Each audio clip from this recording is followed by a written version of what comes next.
안녕하세요. 저는 어느덧 결혼 20년을 목전에 둔 40대 전업주부입니다. 연년생인 딸아이와 아들 녀석 모두 고등학생이라 녀석들 뒤치다꺼리 하느라 하루가 어떻게 지나가는지 모를 정도로 바쁘게 지내고 있습니다. 남편 출근시키랴, 아이들 등교시키랴, 폭풍 같은 아침 시간이 지나고 나면 텅 빈 집안에서 비로소 저 스스로에 대한 생각에 잠기곤 하죠. 그럴 때 제 허한 마음을 채워주는 것이 바로 이 채널인데요. 저처럼 가족들 위해 바삐 사느라 노고가 많으신 여러분들의 진솔한 사연을 들으며 저 또한 마음의 위안을 받는 기분이에요. 결혼하고 살다 보면 엮이는 사람들과 별의별 일을 다 겪게 되잖아요. 저도 결혼하고 이만큼 연차가 쌓이다 보니 남들 겪을 만한 일은 물론이고 별 황당한 경험도 하게 되더군요. 그 중에서도 오늘 여러분께 들려드릴 이야기는 제 형부 때문에 겪었던 일들이에요. 애벅의 동서, 내가 뭘 몰라서 진짜 실수했어. 내가 알았으면 설마 자네한테 그랬겠어? 그래도 우리가 얼굴 보고 지낸 세월이 있는데 제발 내 사정 좀 봐줘. 사정이야, 지금까지 이미 넘치도록 봐드렸죠. 그럼 제가 이런 사람인 줄 몰랐으면 형님, 저한테 끝까지 사과 안 하셨겠네요? 제가 그런 사과 받아줘야 할 이유가 있습니까? 더는 우리 가족한테 성가시게 굴지 마세요. 딱 들어도 형부가 저희한테 여간 잘못한 게 아니라는 게 확 느껴지시죠? 네, 이 이야기는 사람 우습게 보고 무시하던 괘씸한 저희 형부 버르장머리를 제대로 고쳐준 사연이에요. 궁금하신 여러분들 한번 들어보시겠어요? 저는 세 자매 중 중간에 콕 끼인 둘째 딸로 태어났습니다. 젊을 적에 그렇게 딸을 낳고 싶었다고 하시던 저희 아버지의 자랑이기도 하죠. 비록 할머니 할아버지로부터는 아들 자식 하나 못 낳아준 천하의 불효자식 취급을 받기는 하지만요. 지금이야 딸 바보니 뭐니 하면서 아들보다 딸을 더 선호하는 집안이 많아졌다고는 하지만 저희 태어날 쯤만 하더라도 아직까지는 무조건 집안의 대를 이을 아들 하나 정도는 있어야 한다고 생각하는 게 당연하게 받아들여졌으니까요. 그런 걸 생각하면 친정 아버지한테는 참 감사하죠. 딸만 셋을 내리 낳았다는 이유로 시댁 구박을 받기 십상이었던 걸 본인이 대신해서 다 받아주신 거나 다름없었으니까요. 어릴 적에는 그런 조부모님 때문에 괜히 보지 않아도 될 눈치가 보이기도 했어요. 저희 자매가 그렇게 기죽을 때마다 아버지께서 항상 이렇게 말씀하셨습니다. 다들 아직 생각이 깨어있질 못해서 그래. 너희들 두고 봐라. 앞으로는 아들보다 딸내미 있는 걸 훨씬 부러워들 하는 세상이 될 테니까. 결과적으로 요즘 추세를 지켜보면 아버지 말씀이 틀리지 않으셨죠. 어릴 적에는 아버지한테 아들 없다고 은근히 아들 가진 유세를 부리던 아버지 친구들도 요즘에는 저희 세 자매와 여전히 돈독하게 지내시는 아버지를 보고 부러운 티를 내시거든요. 아들놈들 키워봐야 하나 소용없어. 장가 가서 제 새끼들 챙길 줄 알지. 부모한테 한번 살갑게 굴 줄도 모르고. 넌 딸 셋이 다 자라 시집 보내놔도 이렇게 살뜰하게 아버지를 챙기니 다들 효녀다 효녀. 이럴 줄 알았으면 딸 하나 낳을 걸 그랬어. 그도 그럴 것이 저희 세자매 모두 친정 가까운 곳에 살면서 내 집 드나들듯 친정에 부지런히도 들락거렸거든요. 하지만 이건 역시 결과적으로는 저희 아버지 덕이라고 생각해요. 왜 그런 말이 있잖아요. 그 집안 분위기가 화목하냐 아니냐에는 그 집 아버지 역할이 중요하다고요. 저희 세 자매라고 아버지가 권위적이고 무서운 분이셨으면 그렇게 친정에 자주 발걸음을 하고 싶었겠어요. 어릴 적부터 우리 딸들이 최고라고 어디 가서 기죽지 않도록 저희 자매들 자존감을 높여주고 항상 친구처럼 친근한 아버지셨기에 친정 분위기도 저희 자매 사이도 돈독할 수 있었다고 생각해요. 이건 비단 저 혼자만의 생각이 아니라서 언니도 동생도 항상 감사하다는 마음으로 저희 아버지 어머니께 애정을 갖고 살고 있고요. 그러다 보니 저희 친정이 식구들끼리 유대감이 참 높은 편입니다. 각자 결혼해서 다들 가정 일구고 사는 지금도 워낙 결혼 전처럼 가깝게들 지내니까 자연히 저희 남편들도 서로 얼굴 볼 일이 잦아질 수밖에 없죠.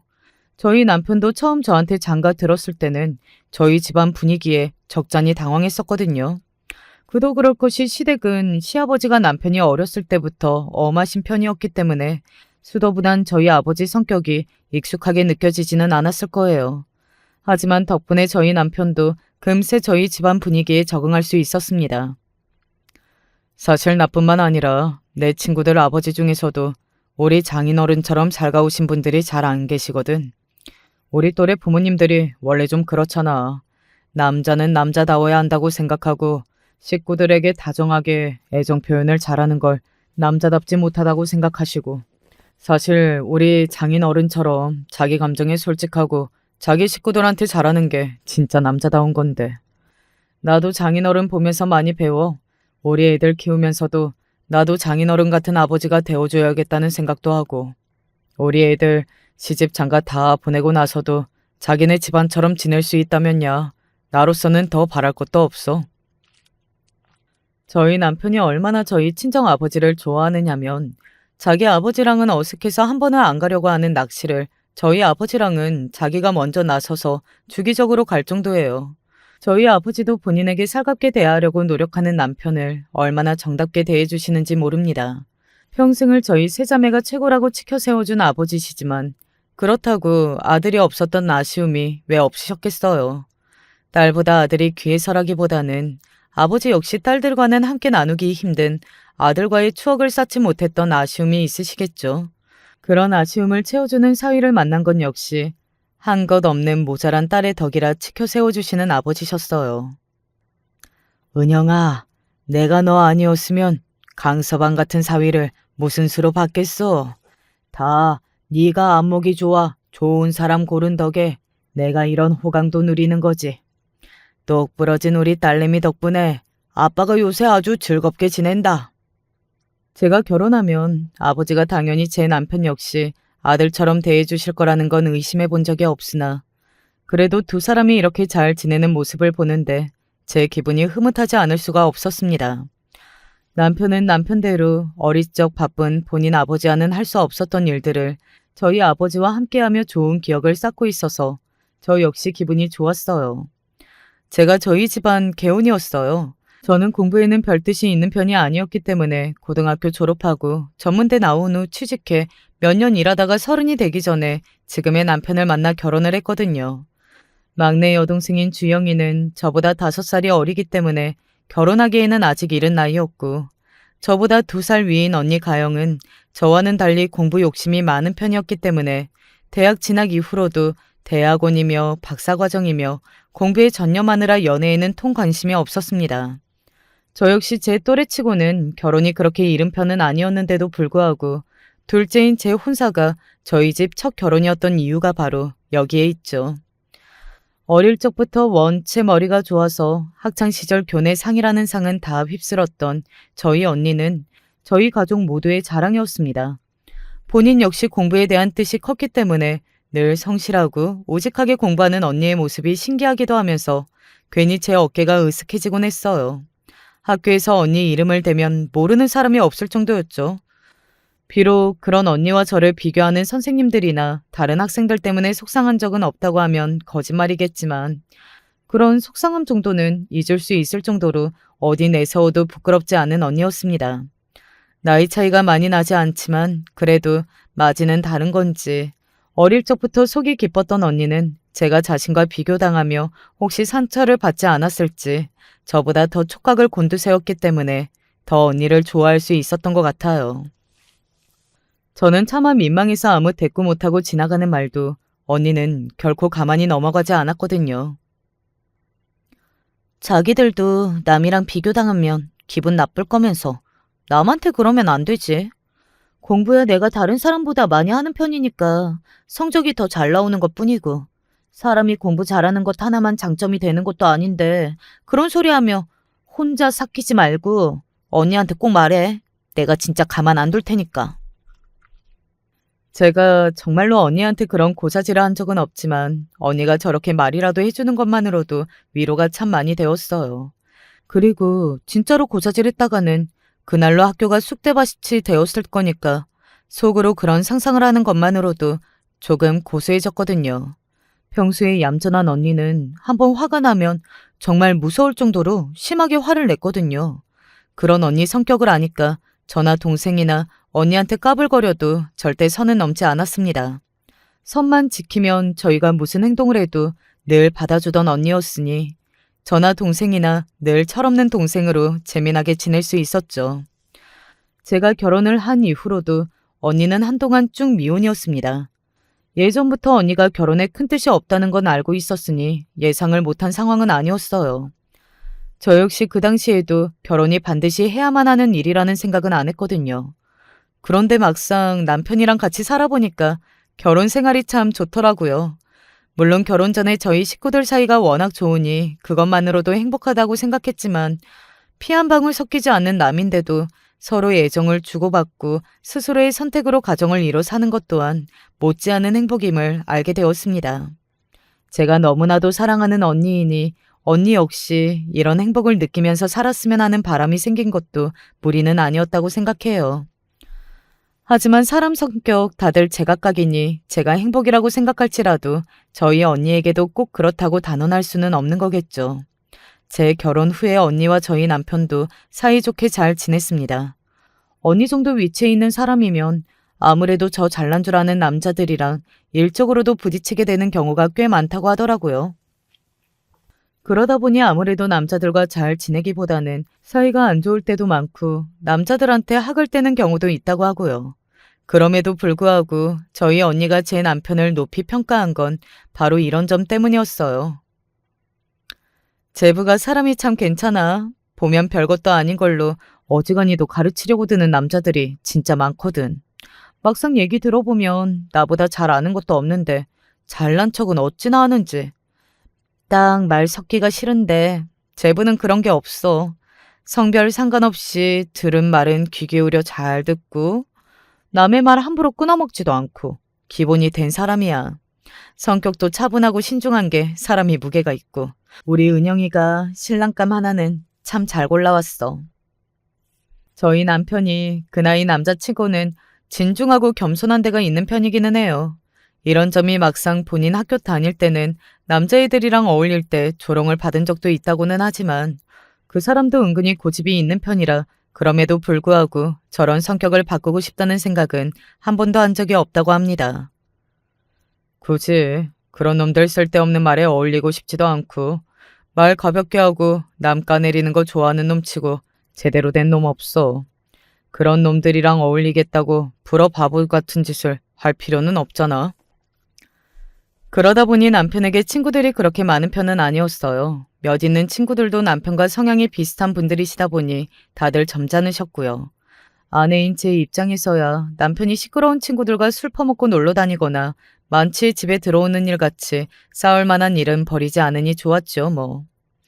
그런 언니 나이가 슬슬 마흔에 가까워져 오니 친정 어머니께서는 걱정이 되셨나 봅니다. 그동안 언니 하는 일에 한 번도 싫은 말씀을 하신 적이 없는데 은근히 결혼하길 바라시는 말들을 자주 하기 시작하셨어요. 그러거나 말거나 본인 마음 먹은 일에는 굽히는 법이 없는 언니는 듣는 둥 마는 둥 하셨지만요. 너도 그렇고 막내인 주영이도 이제 시집가서 가정 이뤘는데 제일 큰 게 저러고 있으니 아휴 요새 내 속이 말이 아니야. 저 똑똑하고 이쁜 것이 주변에 남자가 없어 저러는 건 아닐 테고 나이 더 차면 이제 아기 갖기가 점점 힘들어질 텐데 나이 들어 외로워 어쩌려고 저러나 모르겠다. 어머니 말씀에 대놓고 동조하지는 않았으나 솔직히 저도 좀 걱정은 됐어요. 지금이야 결혼 생각은 없으니 저렇다고 해도 막상 나중에 생각이 바뀌었을 때 시기가 너무 늦으면 그것도 문제다 싶었거든요. 하지만 그런 어머니 말씀에도 아버지만큼은 전적으로 언니 편을 들어주셨습니다. 솔직히 우리 가영이처럼 잘난 자식 어느 놈을 데려와도 아까워서 주기 싫지. 자기가 시집가서 애 낳고 싶어하면 또 몰라도 자기 하고 싶은 일이 있어서 지금까지 저렇게 노력해서 자기 자리 일궜잖아. 얼마나 멋있어? 내 자식이지만 가영이 저렇게 제일 멋들어지게 해내는 거 보면 나는 같은 인간으로서 참 존경스러워. 사람이 꼭 결혼을 해야지만 제 도리를 다하는 건가? 자기 일 제대로 하면서 행복하게 살면 그걸로도 족하지. 우리 큰딸은 그렇게 사는 게 행복한 거야. 너무 우리 늙은이들 생각에만 끼워 맞추려고 들지 말자고. 아버지 말씀 듣고 저도 많이 반성했어요. 저보다 30년은 더 나이를 잡수신 아버지만큼도 사고의 문이 열리지 못했다는 생각에 부끄러워졌습니다. 그래요. 저희 가족 중에서 가장 똑똑한 언니인데 어련히 자기 앞길 생각하지 않았겠습니까? 누가 누굴 염려하고 안쓰러워해요.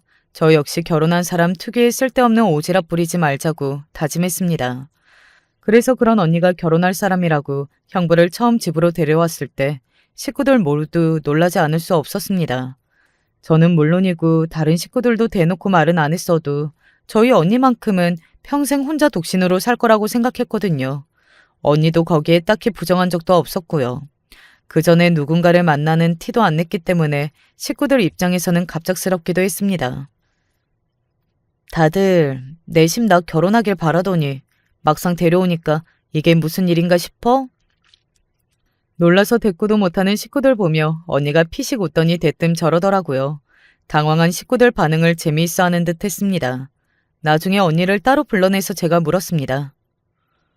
그렇게 결혼이라면 질색을 하던 사람이 갑자기 결혼할 남자 데려오겠다는데 그럼 놀라지 안 놀라? 도대체 누구야? 어떤 사람이길래 이렇게 소리 소문 없이 지내다 뜬금없이 결혼하겠다는 소리를 다 해? 일하다가 만난 사람이야. 그동안 나한테 접근했던 다른 남자들하고는 다르게 결혼할 여자라고 들어앉아서 살림이니 애 낳고 키우니 그런 거 기대할 만한 사람이 아니라 이 정도면 결혼해 살아도 괜찮지 않을까 싶어서. 나 결혼한다고 지금 내일 포기하거나 양보할 생각은 눈꼽만치도 없거든.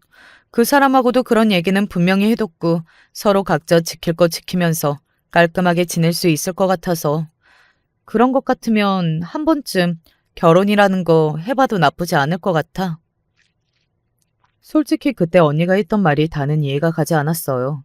제가 생각하는 결혼이란 비록 전혀 다른 두 사람의 결합이라 할지라도 결혼 이후에는 서로 모든 것을 공유하고 전적으로 서로의 편이 되어주는 거라고 생각했거든요. 그런데 언니의 얘기는 결혼의 출발부터 서로에게 선을 긋고 시작하는 것처럼 들렸습니다.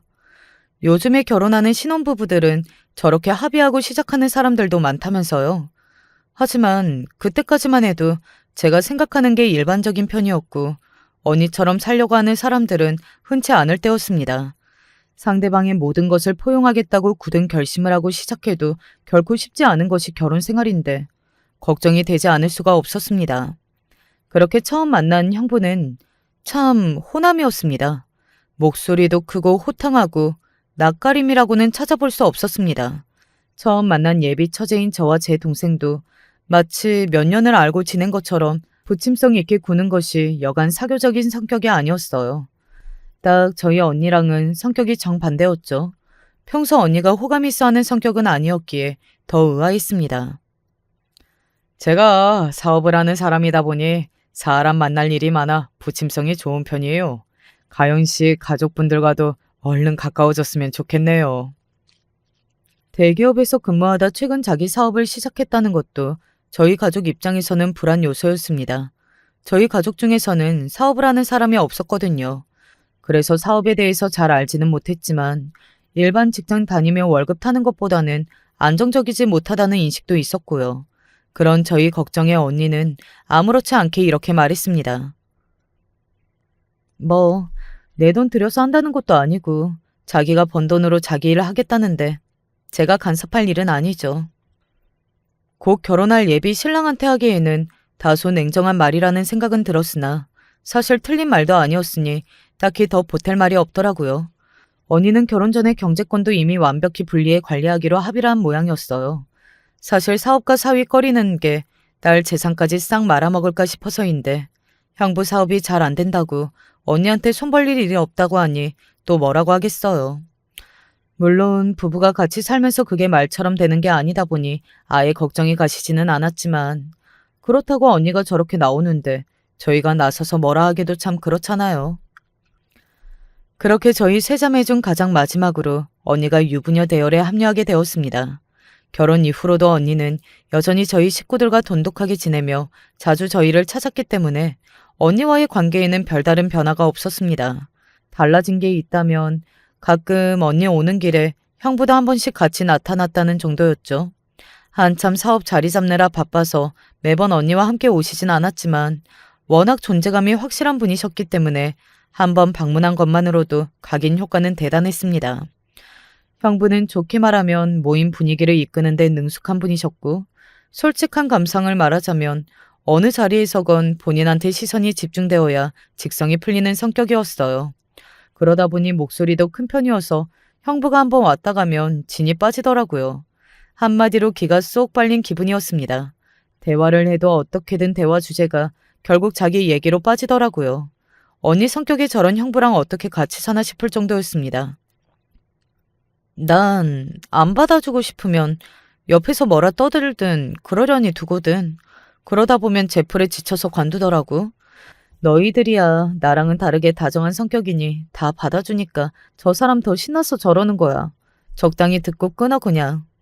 언니야 그렇다 치더라도 저희 입장이 어디 그게 되냐고요.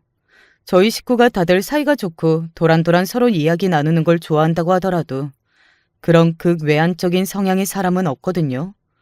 저희 가족 중 없던 유형의 사람이다 보니 어느 정도까지 받아줘야 하는지도 모르겠고 그렇다고 다 받아주고 있잖니 집에 돌아오면 녹초가 되기 일쑤여서 은근히 이번에는 형부가 좀 바쁘시면 좋겠다고 생각할 때도 있었습니다.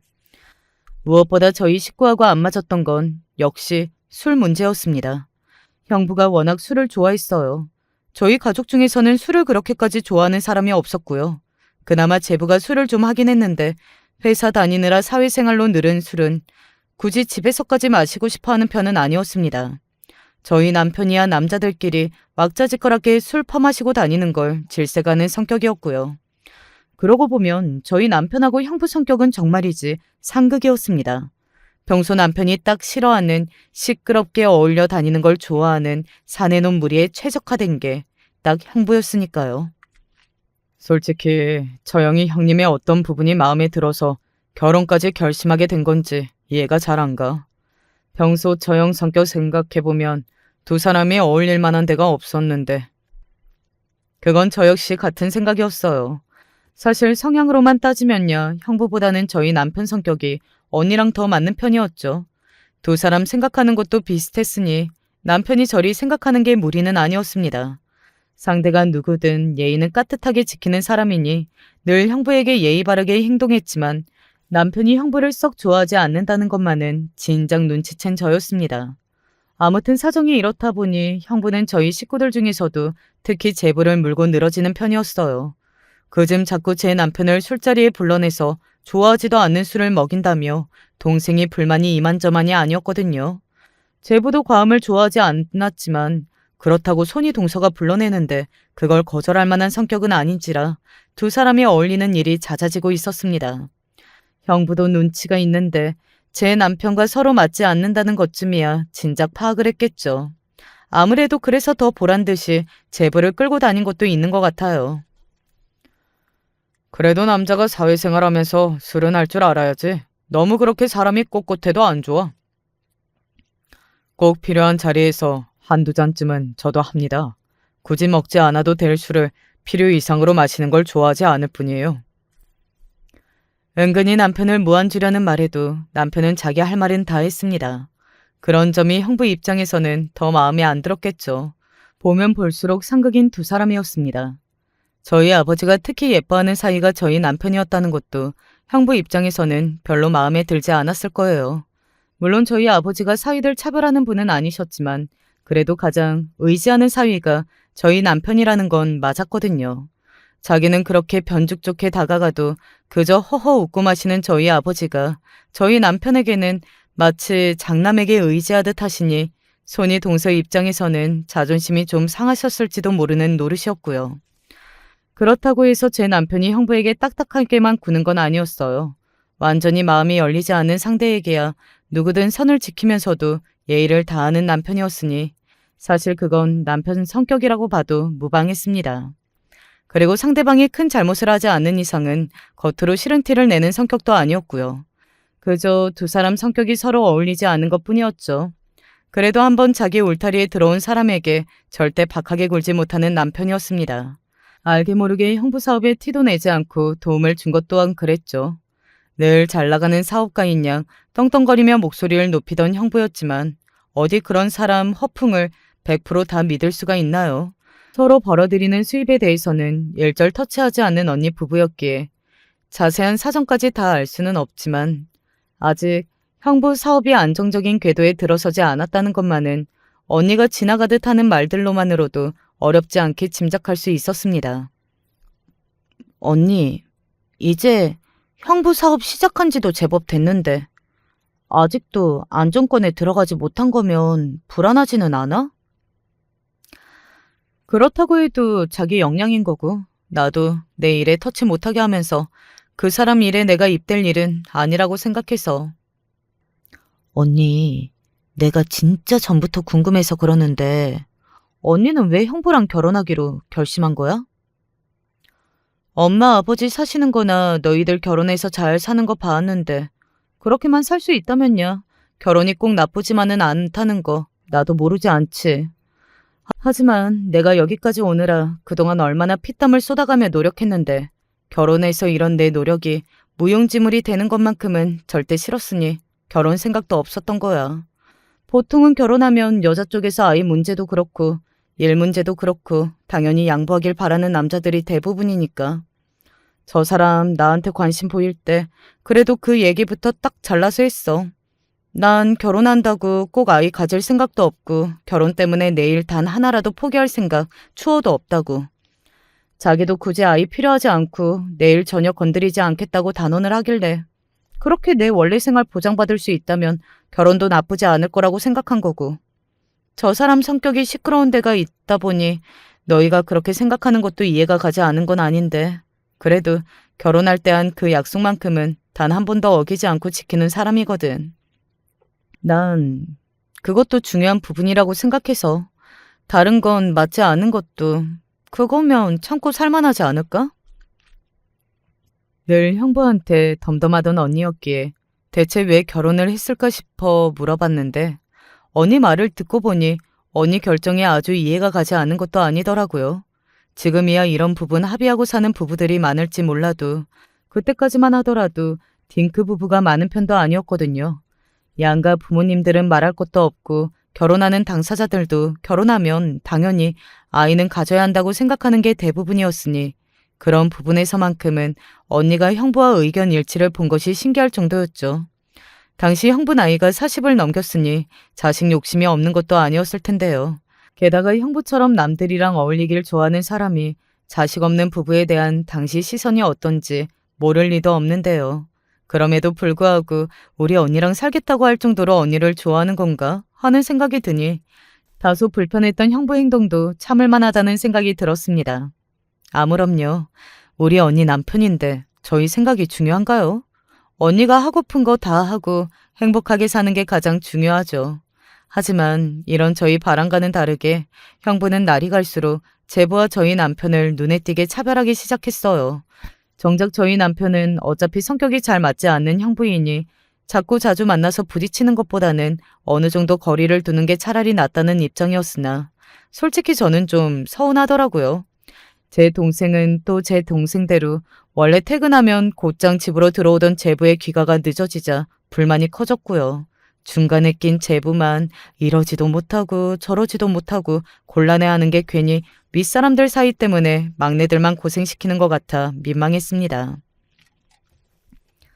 자기 평소 사업하면서 만났다던 지인들과 함께 라운딩을 나가자며 골프 약속에 제부를 데리고 나가기 시작한 것도 딱 그 무렵이었습니다. 제부가 서글서글하게 어지간하면 사람들 기분 맞춰주며 둥글둥글하게 잘 지내는 사람이긴 했습니다만 평일에 땡볕에서 돌아다니며 모르는 사람들과 친분 쌓는 걸 즐길 만큼 활동적인 사람은 아니었거든요.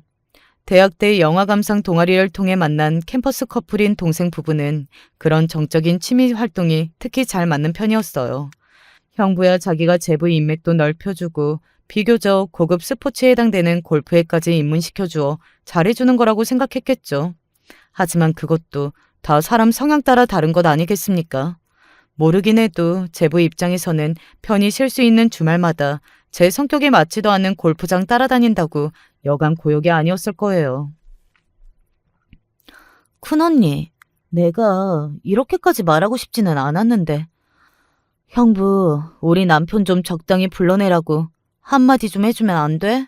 우리 애들하고 주말 약속 다 잡아놨는데 갑자기 골프장 가자고 불러내고 애들이랑 보내기로 했다고 하면 기껏 신경 써줬는데 어쩌고 하면서 우리 신랑 입장에선 거절하기도 뭐하고. 솔직히 그 사람 골프장 가는 거 별로 좋아하지도 않는단 말이야. 최근에 신랑이랑 애들이랑 주말에 시간 보낸 게 언제인지 기억도 안 나. 동생이나 제부나 소심한 데가 있는 사람이라서 대놓고 속에서 하고 싶은 말을 꺼내놓는 게 손에 꼽게 드문 편이었어요. 동생이 그간 참아도 보통 참은 게 아니었구나 싶었습니다. 어지간하면 자기 신랑하는 일에 간섭을 안 하던 언니도 그쯤 되자 자기가 가만히 있는 게 능사가 아니겠다 싶었을 겁니다. 사실 형부가 그렇게까지 제보를 불러낼 수 있었던 건 언니의 묵인이 없이는 불가능한 일이었을 테니까요. 나중에 들은 건데 그게 언니 부부의 첫 부부싸움이었다고 하더라고요. 간만에 언니가 집에 놀러와서 차 한잔하며 얘기하던 중 며칠 전 동생이 부탁했던 내용에 대해 말이 나왔습니다. 언니, 어떻게 형부랑 얘기는 잘 해봤어? 내가 보기에도 제부가 좀 무리하는 것 같긴 하더라. 우리 남편이랑 형부가 그렇게 가깝게 지내지 못해서 괜히 가운데 낀 제부가 새우등 터진 것 같기도 하고. 나도 좀 신경 쓰이더라고. 제 말에 언니가 한숨을 푹 내쉬었습니다. 평소 같지 않은 언니 모습에 뭐가 잘 안 됐구나 싶었죠.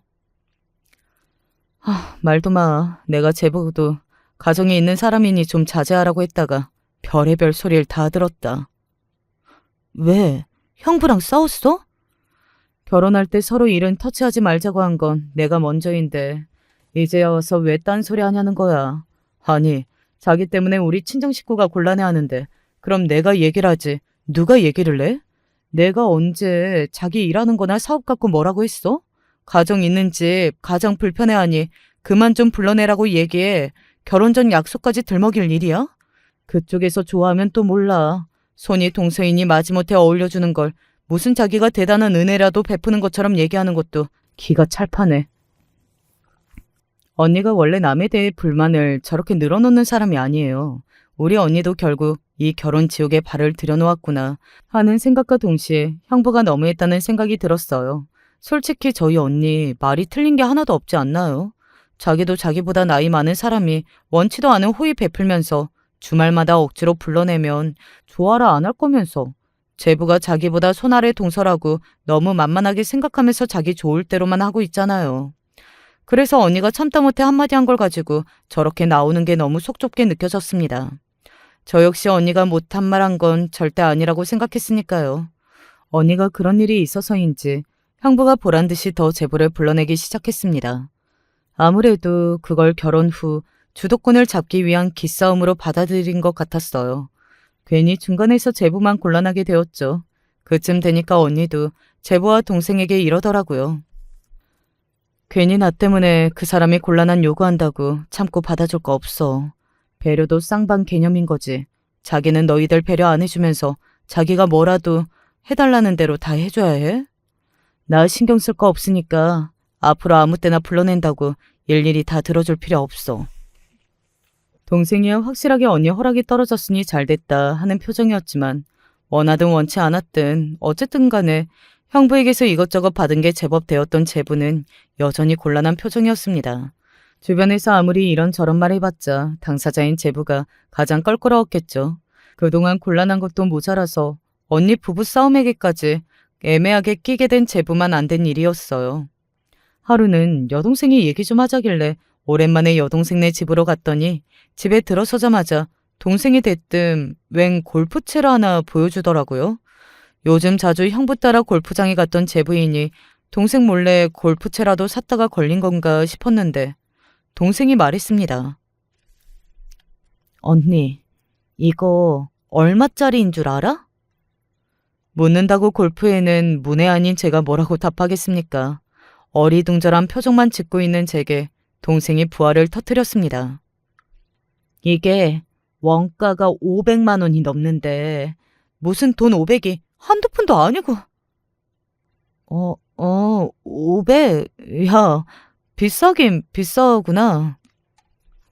골프에 대해 잘은 몰라도 비싼 골프 장비가 수백만 원에서 비싼 것은 수천만 원도 한다는 소리는 어디선가 주워 들은 적이 있었습니다. 내키지 않는 골프 모임임에도 그간 본 것이 있어 제부가 뒤늦게 장비 욕심이라도 생겨 사고를 쳤나 싶었죠. 제부가 이렇게 비싼 걸 산 거야? 그 사람이 돈이 어디 있다고 이런 걸 사. 이거 형부한테 받은 거야. 형부가? 이 핑계 저 핑계 대며 안 나가보려는 것도 어디 하루 이틀이어야지. 내가 하다못해 장비도 제대로 못 갖췄으니까 골프는 이제 그만하는 게 좋겠다는 핑계라도 대라고 했더니 덜컥 이걸 받아온 거 있지? 아니, 이런 걸 안겨주는 형부도 그렇고 그렇다고 이 부담스러운 걸 냉큼 받아오는 그 사람은 또 뭐야? 사정을 들어보니 동생 말을 그대로 가져와 거절하는 제부에게 형부가 고급 골프채를 중고로 구해다 줬다는 겁니다. 주변에 골프 치는 지인들이 천지이니 장비 새로 바꾼 지인네 안 쓰는 골프채를 원가보다 싸게 주고 사서 제부한테 선물했다는 거예요. 중고라고는 하나 워낙 고가의 제품이다 보니 중고가도 만만치 않을 터였습니다. 이걸 덜컥 받아버렸으니 동생과 제부 입장에서는 비싼 애물단지를 억지로 끌어안은 거나 다름없었죠. 그래도 사람 도리가 저런 고가의 선물을 받아놓고 입 싹 닫기도 곤란하고 그렇다고 저걸 쓰자니 가고 싶지도 않은 형부의 골프 약속을 매번 나가줘야 할 테니까요. 뭐 사실 형부가 노린 게 그런 거 아니겠습니까? 형부도 눈치가 뻔한데 제부가 골프 별로 안 좋아하는 걸 눈치 못 챘을 리가 없어요. 이쯤 되면 동생 부부 입장에서도 괴롭힘이 따로 없을 지경이었죠. 어쩌다 저희 친정에 사위 셋이 모두 자리하게 될 때면 이런 불편한 상황이 끊이질 않았습니다. 저희 남편하고는 이미 감정의 골이 깊어가고 있었으니 저희 남편 들으라는 듯이 제부와의 친분을 더욱 과시하는 형부였습니다. 동서, 저번 라운딩에서 보니까 거세 실력이 많이 늘었던데? 거 봐, 내가 뭘 했어? 장비 제대로 된 걸 쓰면 비거리도 훨씬 잘 나올 거라고 그랬잖아. 가만 보면 소질 있다니까. 아하하하. 예, 덕분에 좋은 성적 나온 것 같아요. 제 남편과 형부 사이에서 눈치를 보느라 식은땀을 삐질삐질 흘리는 제부를 보니 딱하다 싶었습니다. 형부 때문에 눈칫밥만 늘어나는 제 남편을 보는 동생 표정도 좋지 않았죠. 언니 결혼 전까지는 다들 잘만 지내서 갈등이라고는 없었던 집안에 자꾸 불편한 분위기가 조성되니 어디 저희 아버지라고 마음이 편하셨겠어요. 제부는 제부대로 고생이고 보란듯이 형부가 제 남편 성질을 긁어보겠다고 저러고 있는 상황에서 저희 아버지라고 형부가 예뻐 보이질 않으셨겠죠. 그렇게 저희 아버지가 좀처럼 형부에게 마음을 잘 열지 못하실수록 그 화살을 제 남편 쪽으로 돌리는 형부였어요. 자꾸 우리 때문에 집안 분위기만 나빠지는 것 같아서 내가 미안하네. 저 사람 저럴 거 뻔해서 내가 얘기 안 하고 혼자 오려고 하는데 무슨 이상한 오기를 부리는 건지 어째 예전보다 더 따라붙으려고 하는 것 같아. 전에도 그 문제 때문에 싸웠는데 이제 와서 언니 말이 먹히겠어요. 다른 문제로는 한 번도 부딪힌 적이 없다가 최근 들어 자꾸 어깃장을 놓는 형부 때문에 언니라고 기분이 좋지 않았을 겁니다. 그러던 와중에 형부 생일이 가까워졌어요. 저희야 뭐 의례적인 수준으로 성의 표시만 해도 충분하다고 생각했지만 어쨌든 그런 고가의 골프채까지 받은 동생네가 아주 곤란해했습니다. 그래도 받은 게 있는데 그 비슷한 수준은 준비해야 했을 테니까요. 가뜩이나 이래저래 돈 나갈 때도 많은데 그놈의 골프채 때문에 내가 진짜 골머리가 아파 죽겠어. 왜 안 그랬겠어요. 솔직히 저희 같은 평범한 집안에서 형부 생일 선물로 몇백만 원씩이나 쓰는 거금을 쓰게 생겼는데 속이 쓰리지 않으면 그게 더 이상하지 않겠어요. 이건 선물이 아니라 거의 빚 갚는 거나 다름없었습니다. 저 역시 동생이 저렇게 고가의 선물을 고민하고 있는데 형부 선물이 신경 쓰이지 않을 수가 없었습니다. 그런 고민을 하는 저한테 남편이 이렇게 얘기했습니다. 그것도 처제 쪽 사정이 그런 거지. 우리까지 거기에 맞출 필요는 없지. 평소에 그렇게까지 교류가 있었던 것도 아니고 그렇다고 우리가 형님한테 그 정도로 신세진 적도 없는데 그건 과하지 않겠어? 그래도 솔직히 신경이 안 쓰일 수가 없네. 하다 이런 걱정을 다 하게 되고 어쩌다가 이 지경까지 됐는지 모르겠다. 답답한 마음의 한 푸념이었는데 제 말에 남편 표정이 어두워지더라고요. 아무래도 이 모든 일들이 형부와 남편 사이에 껄끄러워서 생기게 된 일이다 보니 자기를 책망하는 말로 받아들였을지도 모르겠어요. 저한테 그런 의도가 없었다고 해도 말입니다. 이내 남편이 말했습니다. 정 당신이 신경 쓰이면 형님 생일 선물은 내가 준비하는 걸로 할게. 당신은 신경 쓰지 말고 있어. 정말 이대로 남편에게만 맡겨도 되나 싶었으나 사실 이 복잡한 문제에서 좀 비껴나가고 싶은 마음도 컸기에 그냥 남편 말대로 하기로 했어요. 이윽고 형부 생신을 앞둔 주말에 온 가족이 친정으로 모였습니다. 일단 시작 분위기는 그다지 나쁘지는 않았습니다. 저희 친정 어머니와 친정 아버지가 형부가 좋아하는 음식으로만 신경 써서 정성껏 준비하셨고 이날 하루만큼은 어떻게든 덜 부딪혀 보겠다고 남편도 일부러 형님 앉은 곳에서 가장 떨어진 곳에 조용히 앉아 있었습니다. 다들 맛있게 식사 잘 마치고 동생 부부가 형부에게 선물을 건넸습니다. 하하하, 아이 뭐 이런 걸 다 그냥 축하만 해줘도 고마운 일을. 말은 그렇게 하면서도 선물 포장을 뜯는 형부 손이 바삐 움직였습니다. 동생 부부가 준비한 형부 선물은 고가의 명품 구두였습니다. 나중에 들어보니 원가가 300만 원이 넘는 걸 상품권이며 뭐며 영혼까지 끌어다 써서 간신히 마련했다고 하더라고요. 아이고 이렇게 좋은 걸. 역시 남자가 바깥에도 좀 다니고 그래야 안목이 생기는 거라니까. 동서 보는 눈도 보통이 아니네. 얼핏 듣기에는 제부 칭찬이었으나 은근히 저희 남편을 돌려가는 형부였습니다. 좋은 날에까지 꼭 저래야 하나 싶어 얄미운 기분이 들면서도 남편이 준비한 선물이 뭔지 몰라 괜히 불안했어요. 뭐가 되었든 간에 저런 고가의 선물이 아닐 테니 분명 비교가 될 텐데 형부가 또 무슨 소리를 할지도 영 예감이 좋지 않더라고요. 이윽고 제 남편이 건넨 선물을 뜯어보고는 형부 표정이 확 일그러졌습니다. 그래도 생일 선물을 받았는데 저렇게까지 티나게 싫은 티를 내나 싶어 저까지 기분이 확 상했습니다. 남편이 준비한 선물은 넥타이였습니다. 명품까지는 아니었지만 그렇다고 저렇게 싫은 티 낼 정도로 성의 없는 선물은 아니었다고 생각해요. 명품은 아니어도 백화점 입점 브랜드였고 나중에 남편 말로는 자기 동료들도 무난하게 잘 메고 다니는 10만 원대의 상품이라고 설명하더군요. 거참, 그래도 내가 사업한다는 사람인데 어떻게 이런 걸. 그 말에 순식간에 찬물을 부은 듯 분위기가 싸해졌습니다. 듣다 못한 언니가 형부에게 한 소리 했어요. 당신 무슨 말이 그래? 신경 써서 식사 자리까지 참석해주고 선물까지 준비해준 사람한테 그게 할 소리야? 내가 뭐 못할 소리 했어? 내가 동서 나 우습게 생각하는 건 진작 알아봤어. 그렇지 않고서야 어떻게 이런 싸구려를 선물이랍시고 가져올 수가 있어? 당신 진짜... 당신 집안 사람들은 다들 괜찮은 사람들인데 어쩌다가 미꾸라지 한 마리가 물을 흐리는지 우리 집안에 있는 거지 새끼 한 마리 때문인가? 형부 정말 미쳤어요? 지금 누굴 보고 거지 새끼라는 거야? 순간 화를 참지 못한 제가 형부에게 고함을 질렀습니다. 세상에, 저건 선을 넘어도 한참 넘은 거 아닙니까?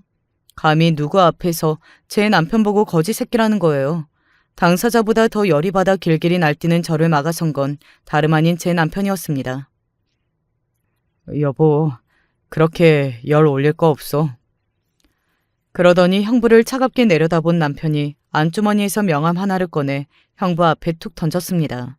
그러는 동안에도 심술이 덕지덕지 붙은 얼굴로 우스운 인간 보듯 저희 내일을 올려다보던 형부 얼굴이 명함을 힐끔 보고는 순식간에 피키가 싹 가셨습니다.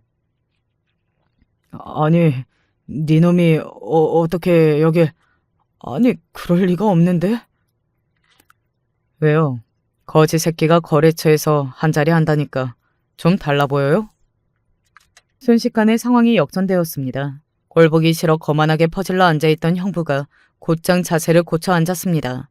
마치 제 남편 앞에 조아리는 듯한 모양새였습니다. 네, 형부가 그렇게 거지 새끼라고 무시하던 저희 남편은 형부 회사의 가장 큰 거래처 사장의 아들이었습니다. 아무리 우리끼리 사이가 껄끄러워도 이제 가족이 되었으니 서로 돕고 사는 게 옳은 줄 알았는데 제가 괜한 짓을 했네요. 호의가 호의를 감사한 줄 아는 사람한테나 베푸는 건데. 남편은 자기 힘으로 취업해서 시아버지 회사가 아닌 다른 회사에서 근무하고 있었거든요. 그래도 회사 주식도 일부 보유하고 있고 간간히 회사 일에 조금씩은 관여를 하고 있기 때문에 회사에 자주 들르지는 않더라도 사회이사 직함을 달고 있었습니다. 정작 본인은 다른 회사에서 일하면서 아버지 회사 직원들처럼 애쓰는 것도 아닌데 티내는 건 창피한 일이라며 그 명함을 쓰는 일은 거의 없었지만요. 남편이 자기 아버지 회사라고 특별히 부탁을 한 것도 형부 회사 일 때문에 처음 한 거였어요. 남편 성정이 자기 개인 친분으로 뭘 부탁할 사람이 아니지만 형부 회사가 초창기에 자리를 잡지 못하고 애를 먹고 있다는 걸 알게 되었으니까요. 마침 형부 회사의 가장 큰 거래처인 시아버지 회사에서 조금만 도움의 손길을 줘도 사정이 나아질 거라는 걸 뻔히 알면서 외면하기 힘들었던 거죠. 그동안 이 사람이 형부가 그렇게 사람 무한하게 구는데도 뒤에서 묵묵하게 도와준 게 얼마인데 감히 이런 사람을 이따위로 대접해요? 내가 미쳤지. 도와준다고 해도 내가 뜯어 말렸어야 하는데. 괜한 공치 살 거 없어. 앞으로 2번 다시 그런 도움은 없을 테니까. 남편 말에 얼이 빠져있던 형부가 납작 남편 앞에 기어와 무릎을 꿇었습니다. 그리고는 언제 내 남편을 무시했다는 듯이 비굴하게 빌기 시작했어요. 동서, 내가 그런 줄도 모르고 귀한 사람을 못 알아보고 실수를 했네.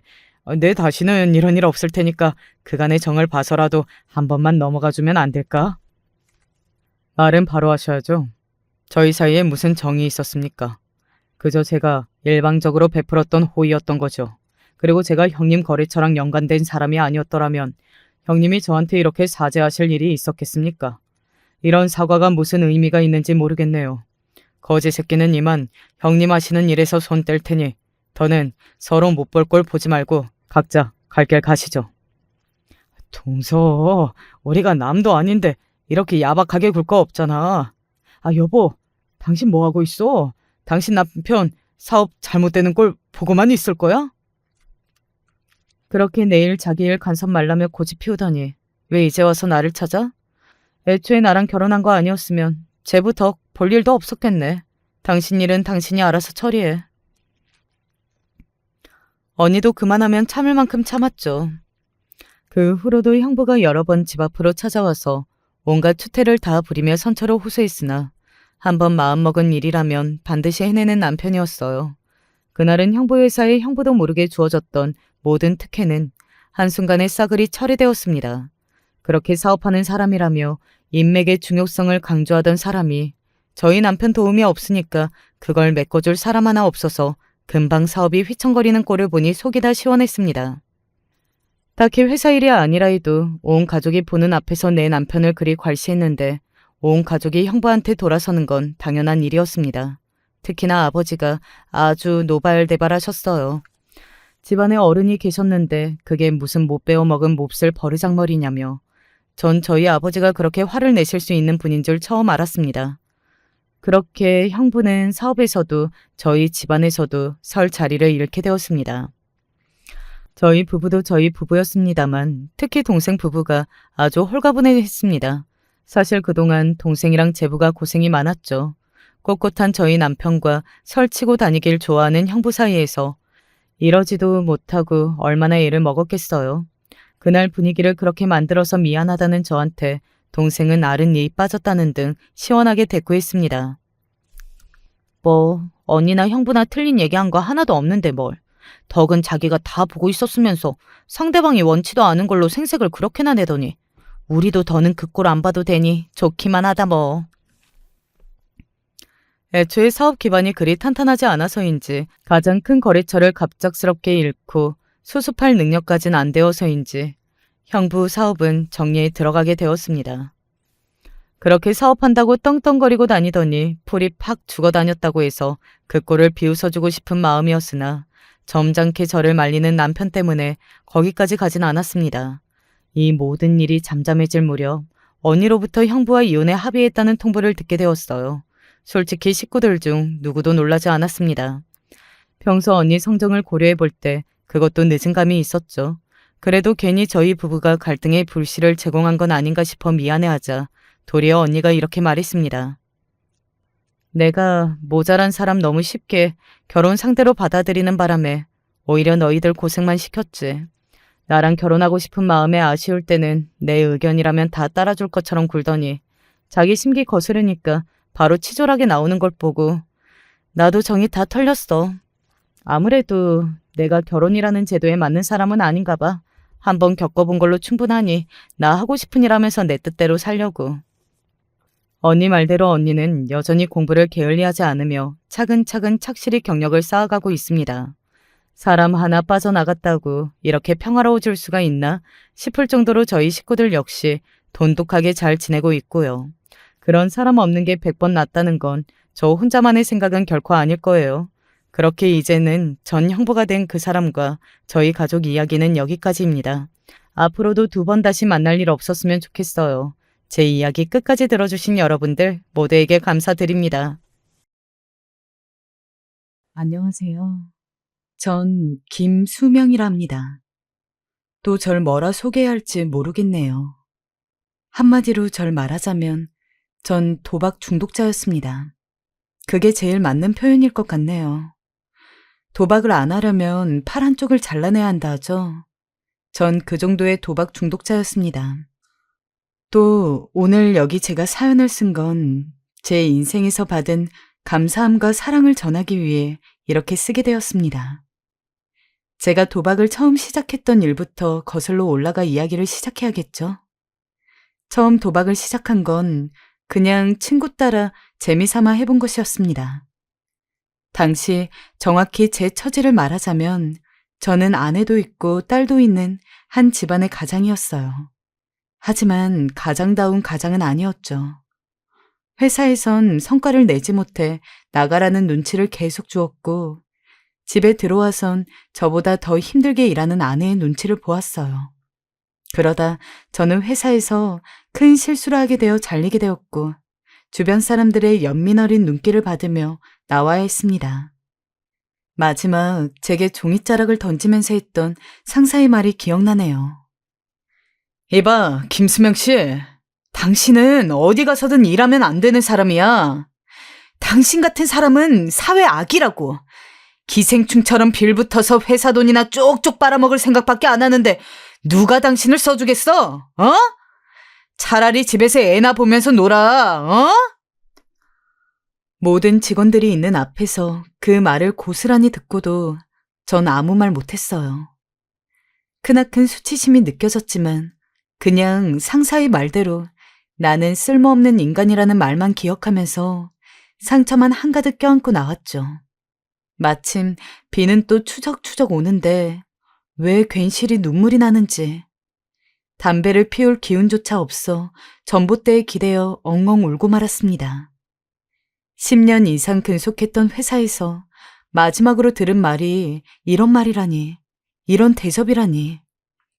청춘 다 바쳐 들어간 회사였지만 결국 부품 취급받고 나온 제 신세가 그리도 처량할 수가 없었어요. 여보, 있잖아. 당신 출근할 때 됐네? 얼른 밥 먹어. 늦지 말아야지. 저번에 지각해서 한 소리 들었다며. 아, 알겠어. 고마워. 처음엔 저도 아내에게 사실대로 말하려 했습니다. 회사에서 잘렸다고. 그런데 집에 들어와 아내에게 이걸 말하려는 순간 제가 받을 온갖 구박과 질타를 생각하니 정말 말하기가 싫더군요.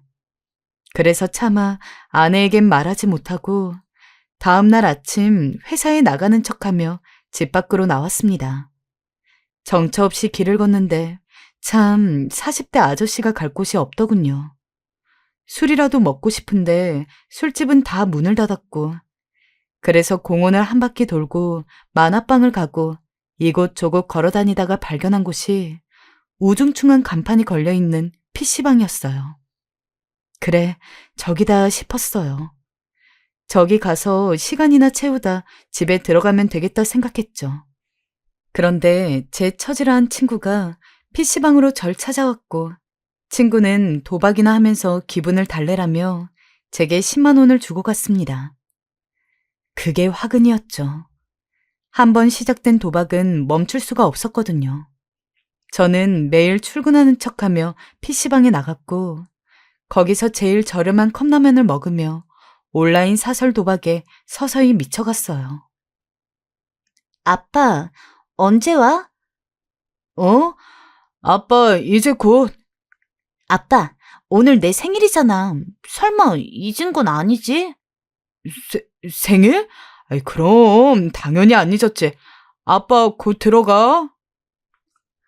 그놈의 도박에 미쳐 딸 생일도 있고 도박을 하기 위해 생리현상도 참고 먹는 것까지 줄일 정도였으니 이미 저는 중독에 가까웠어요. 지금 생각해보면 도박을 하게 된 데는 심리적인 이유도 있었습니다.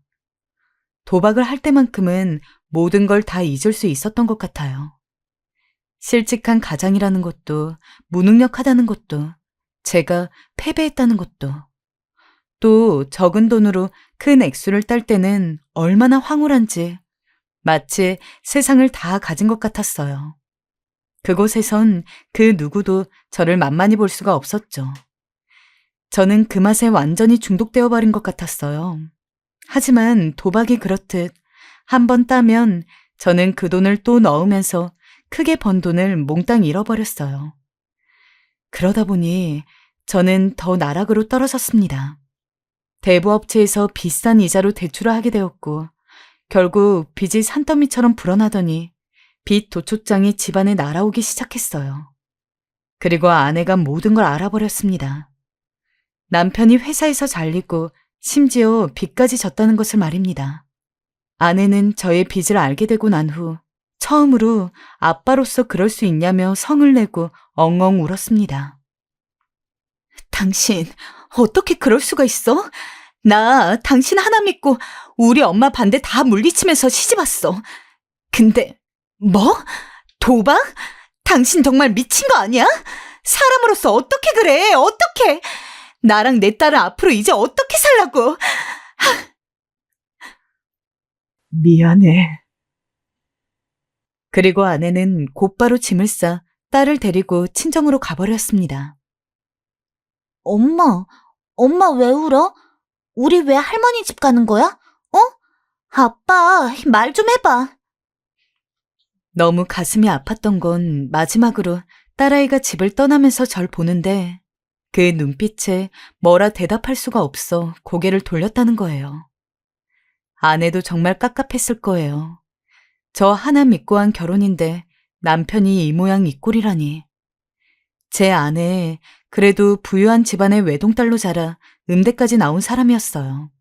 저보다 훨씬 좋은 남자 만날 수 있는 선자리가 많았고 집안 수준 맞는 남자랑 결혼할 수 있는 여자였는데 그저 저 좋다고 저 하나 보고 부모님 반대 물리치고 결혼했다가 저 만나 고생만 지지리 하게 된 거였죠.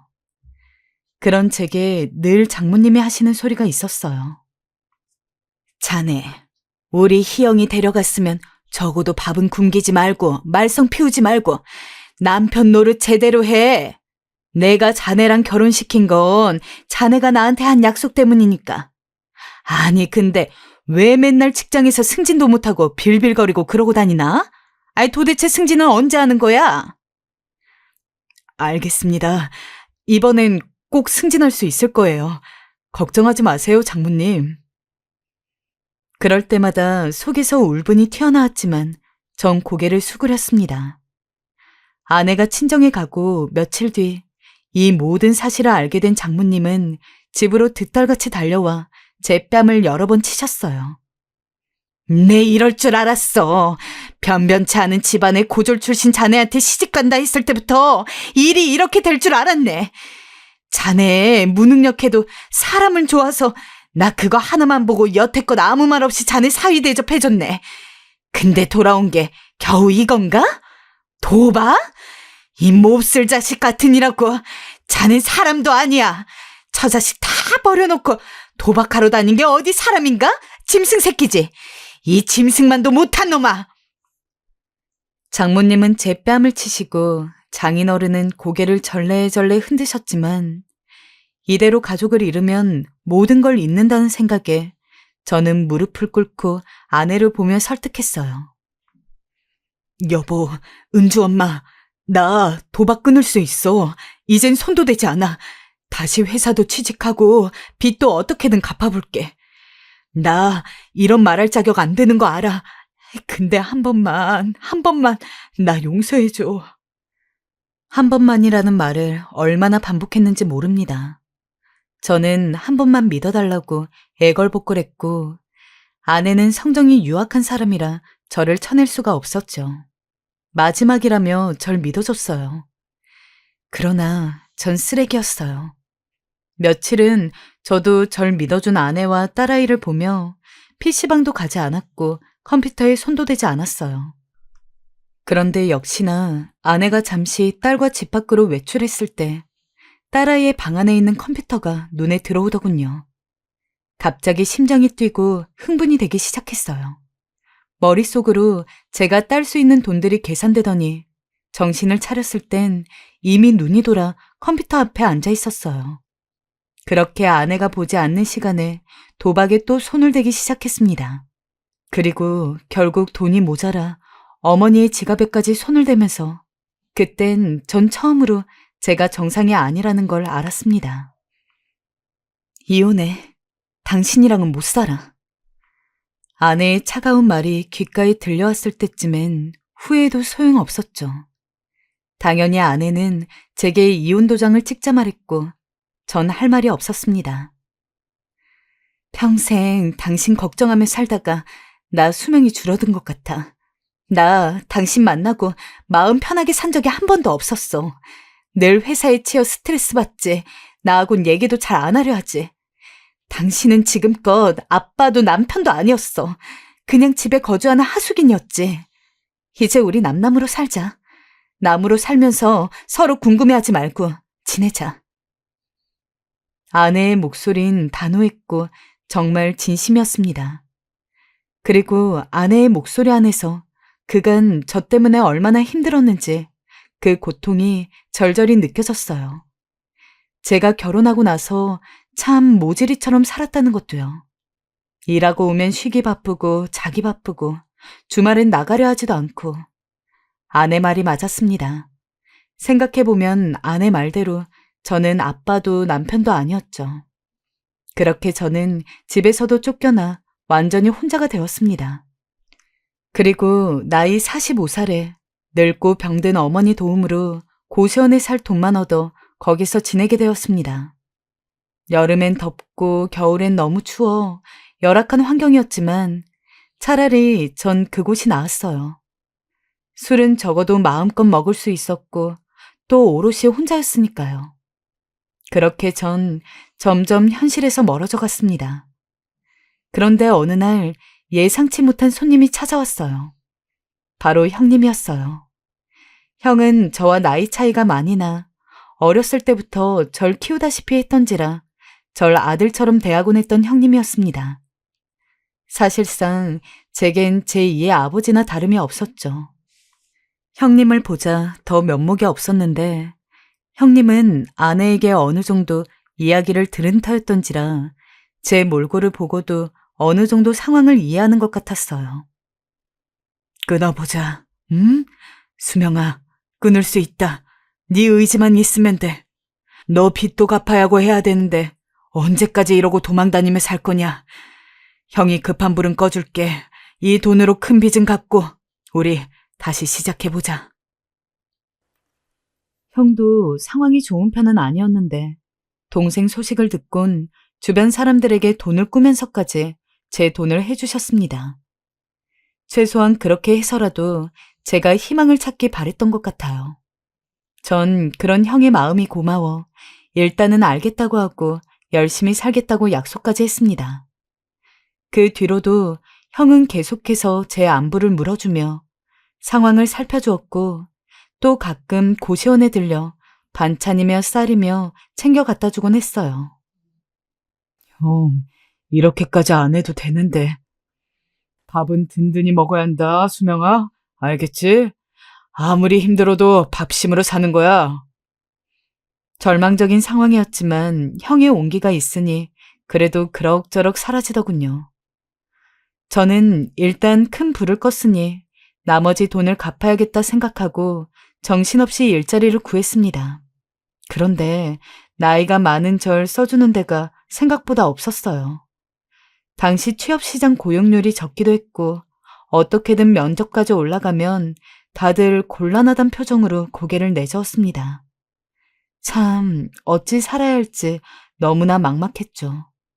그렇다고 이 나이에 편의점 알바를 하면서 살 수도 없는 노릇인데 당장 내야 할 월세는 밀려가고 있지, 빚도 불어나고 있지, 궁지에 몰려가는 것 같았습니다. 예전에 친하게 지내던 직장 동료에게 전화를 해보기도 했지만 동료가 소개해준 곳에 막상 가면 월급이 너무 적어 이 돈으론 빚을 갚기에도 생활을 하기에도 너무 부족했습니다.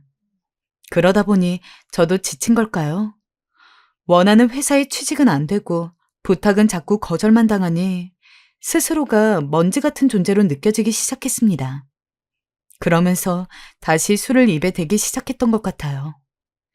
취업을 준비하면선 그래도 술은 안 먹고 말짱한 정신으로 면접도 보러 다니고 했는데 방구석에 있어야 하는 신세가 되니 술 마시는 것 말고는 딱히 할 게 없었습니다. 그러던 어느 날이었어요. 여느 날처럼 형님이 형수님과 함께 와서 반찬과 쌀을 주러 온 날이었는데 제가 술에 잔뜩 취해 자고 있는 걸 보더니 형님이 벌컥 화를 내는 겁니다. 이러려고 돈을 줬는지 아냐, 열심히 사는 모습을 보여야 할 거 아니냐 하면서요. 저는 속도 모르고 그러는 형님이 미워 저대로 싸붙였습니다. 형님, 저도 노력 안 하는 거 아닙니다. 근데 절 써주는 데가 없는 걸 어쩝니까? 제가 이 나이에 그러면 뭐 알바라도 해야 합니까? 형님은 아마 마음이 아프셨던 것 같습니다. 하나밖에 없는 동생이 작은 방 한 칸에서 술에 취해 사는 모습이 보기 힘들었던 게죠. 허나 그 마음을 이해하기엔 저도 너무 마음이 어려웠고 힘들어 있던 터였기에 가벼운 실랑이는 급기야 큰 말다툼이 되고야 말았습니다. 아휴, 그만해요, 여보. 왜 이리 사람을 몰아붙여요? 당신답지 않게. 얼른 나와요. 여기 이러지 말고. 가만히 있어봐. 그래, 영 끊자. 난 너 같은 동생 필요 없어. 명절에도 얼굴 비출 생각하지 마. 도박엔 답도 없다더니 지금 네 인생이 그렇다. 더 이상 너로 인해 많은 사람들 피해보게 하지 말아라. 형님, 지금 말 다 하셨어요? 그리 말하면 속이 편하십니까? 그땐 철없는 마음에 참 배신감도 들더군요. 제가 한 짓은 생각하지도 못하고 절 호적에서 파버리겠다느니 그런 엄포를 놓는 형님이 밉고 싫었습니다. 저는 말했습니다. 나도 당신 안 보고 살 수 있다고. 그러니 당장 나가라고. 그러자 형님이 나가면서 너 지금 네 와이프랑 딸이 어떻게 살고 있는지 아냐고 묻더군요. 접시 닦고 지낸다. 너 때문에 그 고생하고 사는 거야. 전 그날 형님이 가고 나서 좁은 고시원 방 안에서 소주 한 병을 들이켰습니다. 살기가 싫었습니다. 그리고 저는 다시 도박에 손을 대었어요. 도박을 하면서도 제 안의 어떤 목소리가 저를 미치도록 괴롭혔습니다. 죽어야 한다고. 죽어야 넌 도박을 끊을 거라고요. 그러던 어느 날 밤 한강다리로 발걸음을 옮겼습니다. 도박을 못 끊은 제 자신도 절 등진 형님도 그리고 제가 처한 현실도 너무 마주하기 싫었습니다. 아내에게도 너무 미안했고요. 다리 위에 서니 참 많은 순간들이 스쳐 지나갔습니다. 아내와 처음 살림을 차리던 날, 딸아이 은주를 품에 안았던 날, 회사에서 처음으로 승진을 했던 날, 그 모든 순간들이 하나하나 지나가는데 눈물이 나더군요. 왜 내가 그런 행복들을 버리고 도박을 시작했을까? 결국 내 인생의 종지부가 여기구나. 추운 겨울바람이 가슴속으로 들어오는데 마치 제 인생처럼 너무나 시리고 차게 느껴졌습니다. 그런데 그때였어요. 아저씨, 안 돼요! 잠시만요! 지금 생각하면 기적이라 생각하는 감사한 일이었죠. 뒤를 돌아보자 어떤 교복을 입은 남학생이 다리 위에 서 있는 절 발견하고 소리를 빽빽 지르고 있었어요. 학생은 절 보더니 곧바로 경찰에 신고했습니다. 자기도 무서울 텐데 학생은 경찰이 올 때까지 제가 혹여나 죽을까봐 제 몸을 끌어안고 있었어요. 제가 가라 해도 막무가내였죠. 그러다 점점 사람들이 모여들기 시작했고 경찰차가 오면서 전 결국 다리에서 끌려오듯 내려왔습니다. 그날 전 경찰차를 타고 가며 저는 아내를 생각했어요. 그리고 다짐했습니다. 어떻게든 도박을 끊겠다고, 그리고 새 삶을 시작해보겠다고요. 빚은 어마어마했지만 최소한 어머니에게 빌린 돈과 아내가 갖고 있는 돈이라도 해결을 해야 했으니까요. 전 먼저 도박을 끊게 도와주는 센터에 다니기 시작했고 거기서 아주 많은 상담을 받았습니다. 선생님, 저 정말 도박 끊고 싶어서 왔습니다. 제발 사람 살리는 셈 치고 저 좀 도와주십시오. 네, 수명 씨, 도와드릴 거예요. 그러기 위해선 이제부턴 스스로에게 솔직해져 보는 시간을 가질 거예요. 제 질문 듣고 천천히 생각하셔서 대답해 주세요. 상담을 받으며 좋았던 건 제 자신에 대해서 알게 되었다는 거였어요. 제가 왜 도박을 끊을 수 없었던 건지, 제 마음속이 얼마나 지옥이었는지 알게 되었죠. 제가 회사에서 느꼈던 패배의식과 열등감, 가정에서 느낀 무능력함, 옛날에 어렸을 때 아버지가 술에만 취하면 도박으로 현실을 잊었던 모습을 봤던 것, 그런 것들이 모두 영향을 미쳤다는 걸 깨달았어요. 그렇게 스스로 상담센터를 다니면서 전 서서히 도박에 대한 생각을 줄여나갔고 더 이상 도박에 흔들리지 않게 되었어요. 도박을 생각하면 제가 딸 돈이 아니라 잃을 돈이 생각났고 상담센터에서 저한테 해주셨던 말들과 아내가 제게 애걸하며 정신 차리라 했던 말들이 떠올랐죠. 그건 고통스러웠지만 제가 마주해야 하는 것들이었습니다.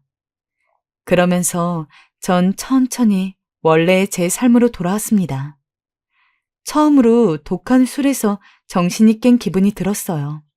말짱해진 기분이었습니다. 일단 전 일자리부터 구하기 시작했습니다. 도박을 시작하고 폐인이 된 지 5년 차라 더 이상 회사에 들어갈 수도 없었고 남들처럼 살지는 못했지만 그래도 어디든 조금이라도 돈을 벌 수 있는 곳이라면 다 괜찮았습니다. 그래서 배달 일부터 시작해서 택시기사, 판매원, 일용직 노동업, 어디든 가리지 않고 다 뛰어들었습니다. 나이가 적지 않고 이미 술로 몸이 망가진 상태였기 때문에 일하는 건 쉽지 않았어요. 가끔은 손님들이 제게 나쁜 말을 던지기도 했고 저를 무시하거나 하대하며 조롱하기도 했습니다.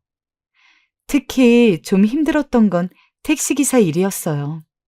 술에 취한 손님을 태우면 손님은 목적지를 말하지 않고 주절주절 자기 이야기만 늘어놓았죠. 그게 어쩔 땐 제 과거 모습 같기도 해서 불쌍해 보이다가도 끝내 영업을 방해하면서 제게 욕짓거리를 하는 걸 보면 정신적으로 너무 지쳤어요. 한 번은 이런 경우도 있었어요. 아저씨, 제가 지갑을 잃어버렸는데요. 계좌이체 바로 집 가서 해드릴 테니까 집까지만 태워다 주시면 안 될까요? 30분이면 가는 거리인데 제발 부탁 좀 드릴게요. 그래요? 알겠어요. 추우니 얼른 타요.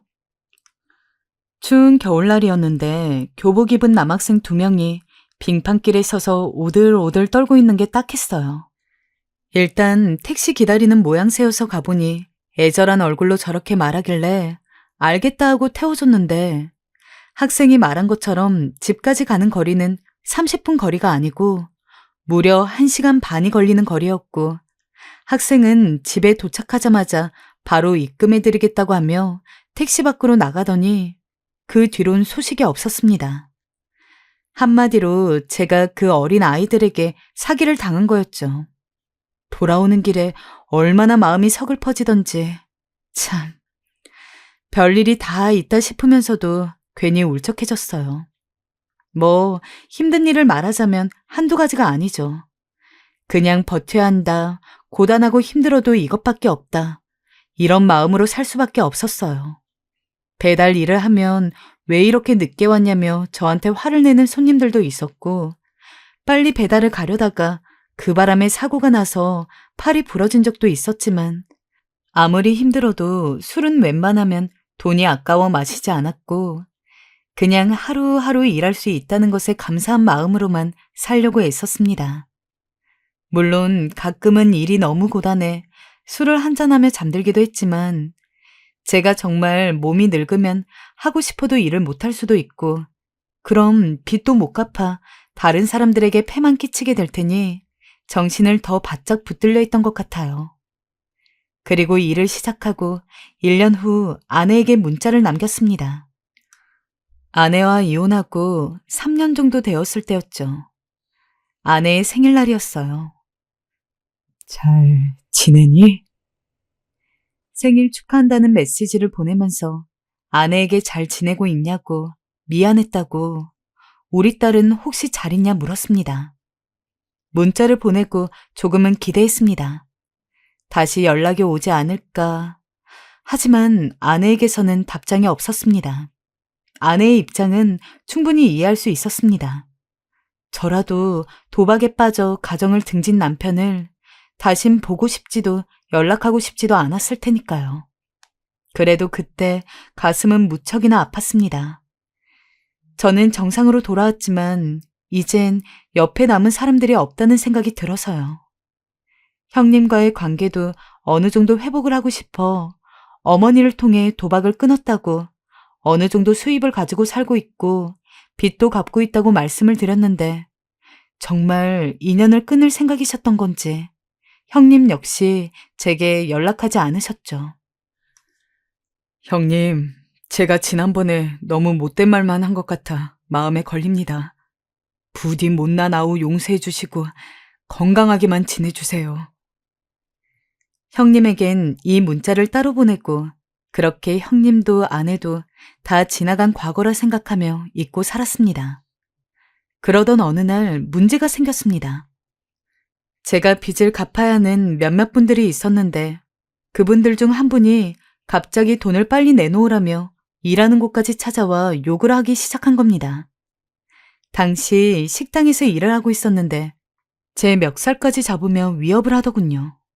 가까이 가니 그분 입에선 옅은 술 냄새까지 나고 있었습니다.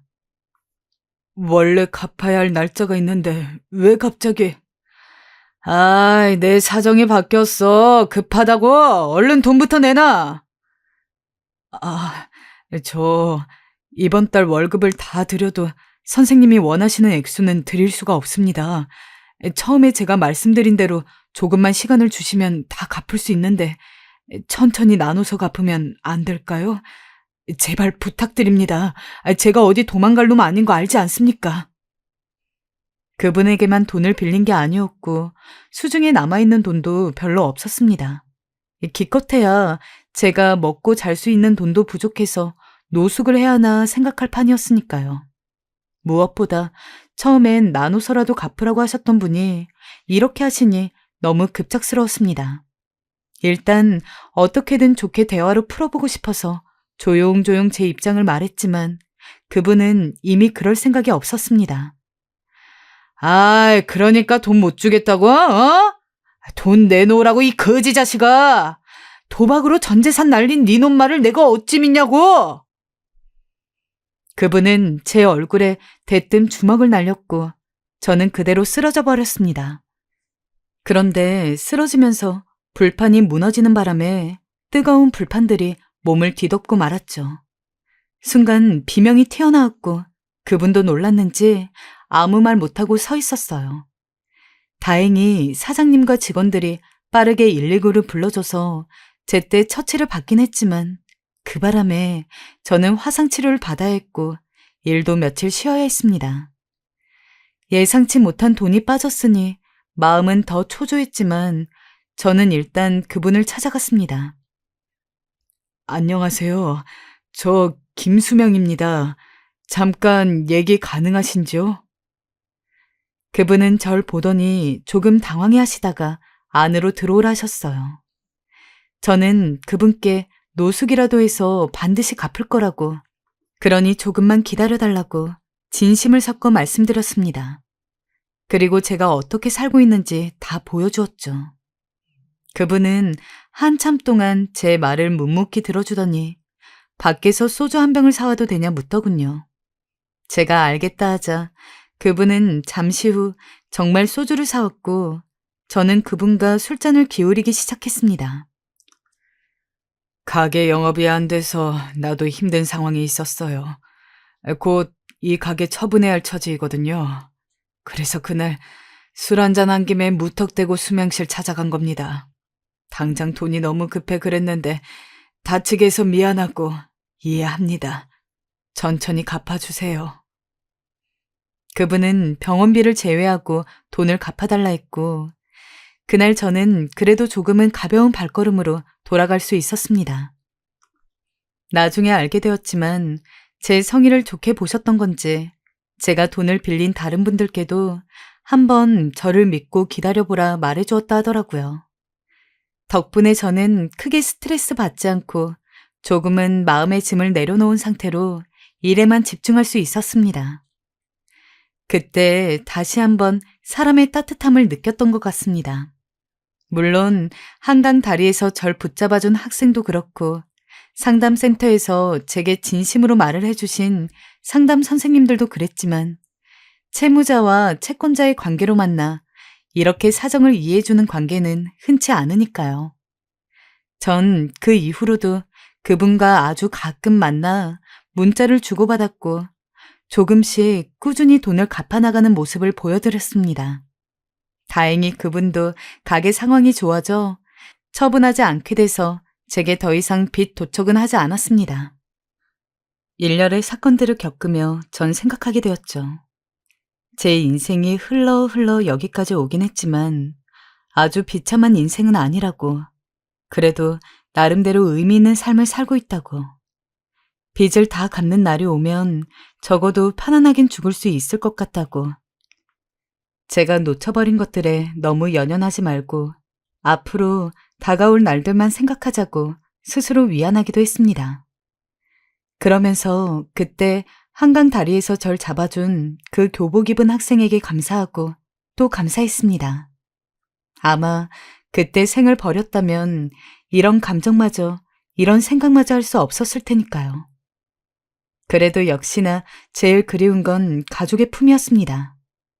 딸을 못 본 지 5년이 되어가자 너무나 보고 싶었죠. 어떤 날은 너무 그리운 나머지 꿈에 나오기도 했습니다. 제가 딸을 품에 안고 같이 손을 잡고 아내가 저를 보고 웃어주는 장면이었습니다. 꿈에서 깨어난 후에도 그 장면이 어찌나 생생하던지 문을 열고 나가면 아내와 딸이 환히 웃으며 저를 기다리고 있을 것만 같았습니다. 아침마다 차려주는 밥상, 따뜻한 손길, TV를 보며 아내와 함께 도담도담 나누던 대화, 딸의 조그마한 잠꼬대 소리, 그 모든 것들이 너무나 그리웠습니다.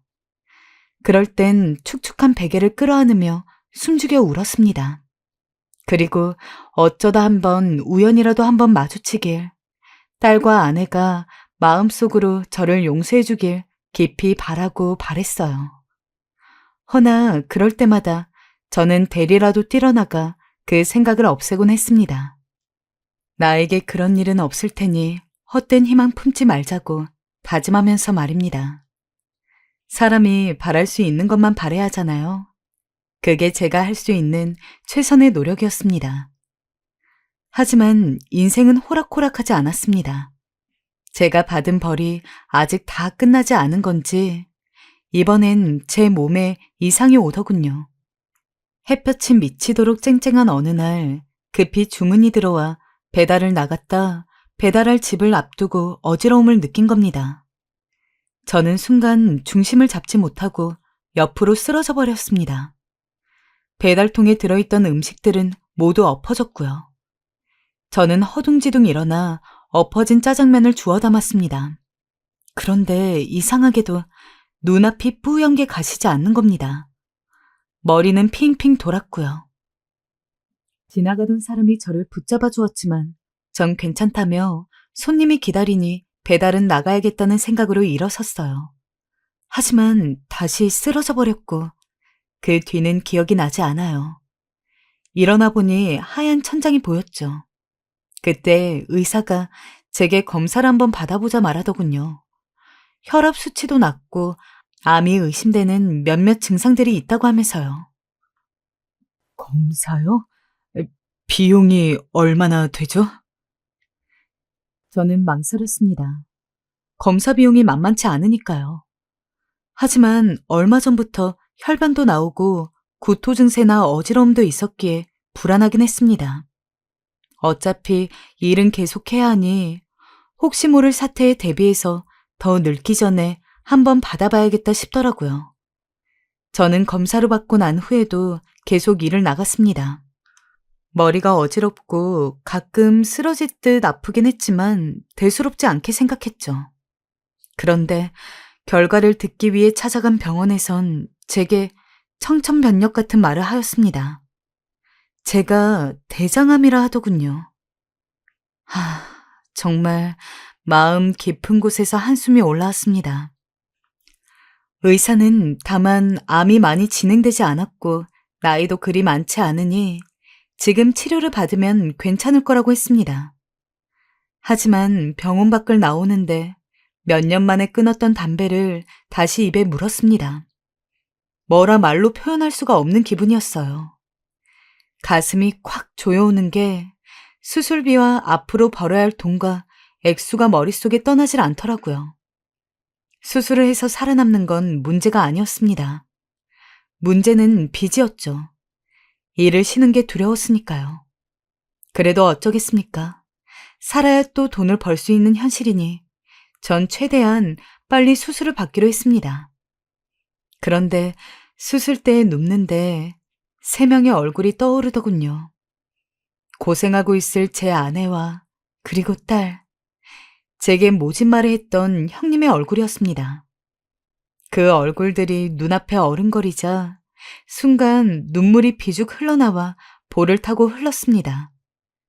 용서해달라는 말이 입안에서 맴돌았습니다. 용서해줘, 여보. 그리고 보고 싶습니다, 형님. 입으로도 무슨 말인지 모르겠지만 몇 마디를 더 뱉었던 것 같아요. 그리고 마취에 들어갈 거라는 말을 들으며 저는 눈을 감았습니다. 다행히 암이 많이 진행된 상태가 아니라 복강경으로 개복 없이 수술한 거였기에 저는 빠르게 회복했습니다. 수술 후 무리 없이 조금 쉬는 게 맞긴 했지만 마음이 다급했던지라 몸을 완벽히 추스르기도 전에 일자리에 나갔어요. 그때 조금 감동적이었던 건 절 믿어주셨던 채권자분이 찾아온 거였습니다. 제가 수술받아서 이번 달은 돈을 못 보내드릴 것 같다는 문자를 보내자 채권자분은 몸 살피며 일하라고 말해주곤 떠났습니다. 어머니와 형님께는 제가 수술받았다는 소식을 알리지 않았습니다. 지금까지 끼쳐드린 걱정만으로도 충분하니 더욱 걱정 끼치고 싶지 않았습니다. 하지만 사람이 아프다 보니 제게 연락 한 통 없는 형님에게 섭섭한 마음은 들더군요. 인연을 끊자는 말을 하고 동생을 버린 형님이 어쩔 수 없이 그립고 미웠습니다. 그러던 어느 날이었습니다. 하늘이 저를 가엾게 살피신 건지 제 인생을 바꾸는 날이 찾아왔어요. 아직도 그날을 생각하면 눈물이 가시질 않습니다. 어쩌면 제가 겪은 모든 시련은 이날을 위해 존재한 것만 같죠. 그날도 배달 일을 하고 있었고 초인종을 누르고 손님을 기다리고 있었습니다. 문이 열리자 잠시만요 라는 명랑한 소리와 함께 밤새 교복을 입은 한 여자아이가 뛰어나와 제게 카드를 내미는데 전 그 자리에서 그냥 멍하니 얼어붙어 버렸습니다. 이미 헤어진 지 5년은 되었지만 전 그 아이가 누군지 알 수 있었죠. 바로 제 딸이었습니다. 은준이? 아빠! 딸아이 입에서 그 소리가 튀어나오자 제 손에서 짜장면을 담고 있던 비닐봉지가 툭 떨어졌습니다. 그때 뒤에서 어떤 굵직한 남자의 목소리가 들렸습니다. 왔니? 누구지? 저와 딸의 눈이 다시 마주쳤습니다. 딸의 동공이 흔들렸습니다. 그리고 나타난 사람은 지금 생각해도 잊혀질 수 없죠. 제 형님이었습니다. 저와 연락을 끊고 지냈던 형님이요. 형님. 형님은 저를 보며 살짝 웃었습니다. 그리고 저와 비닐봉지를 번갈아 쳐다보더니 제 손에 걸친 비닐봉지를 받았습니다. 오느라 수고했다. 날씨가 많이 덥지? 어떻게 형님이 여길... 그리고 형님의 뒤로 제 아내의 얼굴이 나타났습니다. 아내는 눈물이 그렁하여 저를 쳐다보았습니다. 이게 어떻게 된 상황인가? 왜 형님과 전처가 그리고 딸이 함께 살고 있는 거지? 저는 무슨 말이라도 바라는 듯 그들을 바라보았죠. 그때 먼저 말을 꺼낸 건 제 형님이었습니다. 형님은 잔잔한 미소를 머금으며 그간 제가 가족 속에 존재하지 않았던 흘러갔던 지난 날들을 말해주었어요. 네가 그렇게 도박에 빠지고 나서 네 와이프와 딸이 길거리로 내몰렸어. 말은 접시 닦기로 한다고 했지만 하루가 멀다 하고 빚쟁이들이 찾아오지. 심지어 애 학교로 찾아가 돈을 달라 하더라. 그걸 보고 가만히 있을 수가 없었다. 널 호적에서 판다 어쩐다 말은 했지만 한때 식구였던 사람 아니냐. 내가 있어야 그래도 빚쟁이들이 덜 만만하게 보고 덜 오더라. 그래서 그때부터 간간히 들려서 네 식구들 살피기 시작했다. 형님, 저는 그런 줄도 모르고... 그때 문자 답장하지 않았던 것도 네가 해이해지지 않았으면 해서였어. 수명아, 실은 다 널 지켜보고 있었어. 네가 어찌 사는지 말이야. 형님은 저를 기어이 울게 했던 다음 말을 이어갔습니다. 사실은 그간 아내와 함께 널 지켜봤다고요. 네가 암에 걸렸던 것도 알고 배달 온 일도 자신이 아는 중국집 사장님에게 부탁해서 너를 하게 해달라 부탁했다고 말입니다. 이젠 네가 가족 곁으로 돌아와줬으면 해서 널 이렇게 불렀다고요.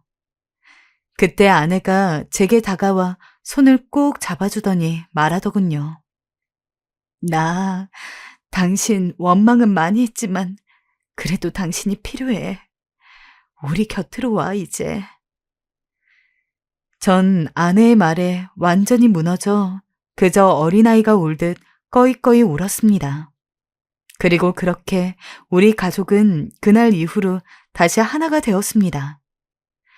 전 이 사연을 적으면서 제 삶 속에서 일어났던 수많은 일들을 생각했습니다. 생각해보면 제가 상상치도 못했던 곳곳에 사랑이 존재하고 있었어요. 제 인생에 존재했던 사람들 역시 마찬가지였습니다.